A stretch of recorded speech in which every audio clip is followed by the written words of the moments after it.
አቤት ውበት አቤት ውበት! የዛሬ ደግሞ ያበደ ነው ጋይስ። የዛሬው ደግሞ ይለያል፣ የምር ይለያል። እንዴት እንደሚያምሩት! አቤት ውበት አቤት ውበት! የኔ ውቦች፣ የኔ ጀግኖች፣ የምር እንዴት እንደሚያምሩት የኔ አበባዎች! አቤት አቤት አቤት!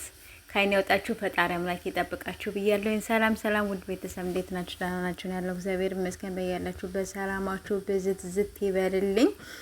ይለያል ይለያል ይለያል ዘንድሮ እያለ እንግዲህ ሀብ መጣል ማለት ነው። እውነት ነው እውነት ነው። ይለያል፣ የዘንድሮ ይለያል ማለት ነው። እንግዲህ ምን ታረጉታላችሁ? ከቤቱ ነው ከቤቱ ነው። እንዴት እንደሚያምሩት የምር እንግዲህ አንድ አይነት እናኒ ሴት አለች። እናኒም ደግሞ መኖር ነበረባት። ስለዚህ ዛሬ ደግሞ እንኳ ብትን ብለው መጣዋል፣ ድምቅምቅ ብለው። እንግዲህ ዛሬ ደግሞ አዲስ ነገር አለ ማለት ነው። ስለዚህ ሽማግሌ ላክ ሊባል ነው መሰለኝ ጋይስ፣ እንደዛ ነው ነገሩ። ሰሞኑን ደግሞ ባሪፍ ነገር እየመጡ ነው። ያማረ ነገር እየያዙልን እየመጡ ነው። በጣም ደስ ይላል። ሀይሚዬ መኪናም ተለማማጅ ሆናለች። እንግዲህ በቅርቡ ደግሞ ሰርፕራይዝ እንሆናለን። አሁን ሰሞኑን እንግዲህ እዛው ቁጭ ያሉ ምን ይመስላችኋል ጋይሶች ማለት ነው? ሽማግሌ ሊልክ ይሆናል እንግዲህ ቡራ ቀብራራው ማለት ነው።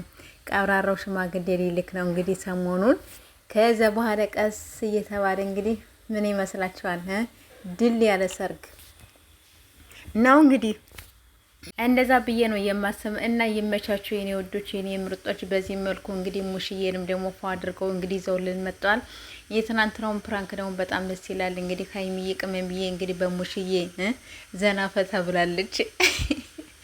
ሙሽዬ ትናንት የምር እንዴት እንዳሳቆኝና ይመቻችሁ። ለማንኛውም እና በኋላ ጠብቁን፣ ማታ በአዲስ ነገር እንመጣለን ብለዋል። እንጠብቃችኋለን ሰፍ ብለን ማለት ነው።